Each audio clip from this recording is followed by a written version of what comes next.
ನಮಸ್ಕಾರ. ಇದೀಗ ನೀವು ನೋಡ್ತಿದ್ದೀರಾ ಉಪ್ಪೆ ನ್ಯೂಸ್. ನಾನು ನಿಮ್ಮ ಪ್ರಿಯ. ಬೀದರ್ ಜಿಲ್ಲೆಯಲ್ಲಿ ವಿವಿಧ ಪರ ಸಂಘಟನೆಗಳಿಂದ ಗಾಂಧೀಜಿ ಮತ್ತು ಲಾಲ್ ಬಹದ್ದೂರ್ ಶಾಸ್ತ್ರಿ ಅವರ ಜಯಂತಿಯನ್ನು ಆಚರಿಸಲಾಯಿತು. ಕನ್ನಡ ಪರ ಸಂಘಟನೆಗಳ ಒಕ್ಕೂಟ ವತಿಯಿಂದ ಗಾಂಧೀಜಿ ಜಯಂತಿ ಮತ್ತು ಲಾಲ್ ಬಹದ್ದೂರ್ ಶಾಸ್ತ್ರಿ ಅವರ ಜಯಂತಿಯನ್ನು ಸಂಭ್ರಮದಿಂದ ಆಚರಣೆ ಮಾಡಲಾಯಿತು. ವಿವಿಧ ಪರ ಸಂಘಟನೆಗಳ ಎಲ್ಲಾ ಜಿಲ್ಲಾ ಅಧ್ಯಕ್ಷರ ಸಮ್ಮುಖದಲ್ಲಿ ರಾಜ್ಕುಮಾರ್ ತಿಳೇಕರ್, ಪ್ರಶಾಂತ್ ಭಾವಿಕಟ್ಟಿ, ಅವಿನಾಶ್ ಪುದರ್ಕರ್, ಚರಣ್ಜಿ ತಾಂಡೂರೆ, ಸಂತೋಷ್ ಹಿರಿಕಾರ್ ಮತ್ತಿತರರು ಭಾಗಿಯಾಗಿದ್ದರು ಮತ್ತು ರಾಜ್ಯದ ಜನತೆಗೆ ಶುಭಾಶಯಗಳನ್ನು ಹೇಳಿ ಈ ಕಾರ್ಯಕ್ರಮವನ್ನು ಯಶಸ್ವಿಗೊಳಿಸಿದರು. ಇದಾಗಿತ್ತು ಇವತ್ತಿನ ವಿಶೇಷ. ನಿರಂತರ ಸುದ್ದಿಗಳಿಗಾಗಿ ನೋಡ್ತಾ ಇರಿ ಉಪ್ಪೆ ನ್ಯೂಸ್.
ಮೊಟ್ಟ ಮೊದಲನೇದಾಗಿ ಜೈ ಕರ್ನಾಟಕ. ಇವತ್ತು 2 ಅಕ್ಟೋಬರ್ 2024ದಂದು ವಿವಿಧ ಕನ್ನಡ ಪರ ಸಂಘಟನೆಗಳ ಒಕ್ಕೂಟದಿಂದ ನಮ್ಮ ಗಾಂಧೀಜಿಯವರ ಜಯಂತಿಯನ್ನು ಆಚರಿಸಿದ್ದೇವೆ. ಅದರ ಮುಖಾಂತರ ಇವತ್ತು ನಮ್ಮ ಲಾಲ್ ಬಹದ್ದೂರ್ ಶಾಸ್ತ್ರಿ ಅವರೊಂದು ಘೋಷಣೆ ಇತ್ತು, ಜೈ ಜವಾನ್ ಜೈ ಕಿಸಾನ್ ಅಂತ.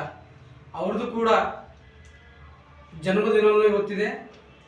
ಅದರ ಮುಖಾಂತರ ನಾನು ನಮ್ಮ ಕರ್ನಾಟಕದ ಜನತೆಗೆ ಹಾಗೂ ನನ್ನ ಕನ್ನಡ ಪರ ಒಕ್ಕೂಟದ ಎಲ್ಲ ಜಿಲ್ಲಾಧ್ಯಕ್ಷರುಗಳಿಗೆ ನಾನು ಶುಭಾಶಯಗಳನ್ನು ಹೇಳ್ತೇನೆ. ಜೈ ಹಿಂದ್, ಜೈ ಕರ್ನಾಟಕ.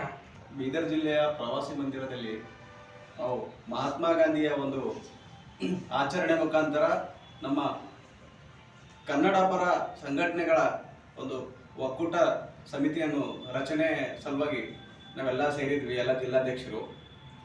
ಹಾಗೂ ಲಾಲ್ ಬಹದ್ದೂರ್ ಶಾಸ್ತ್ರಿ ಅವರ ಒಂದು ಜನ್ಮದಿನ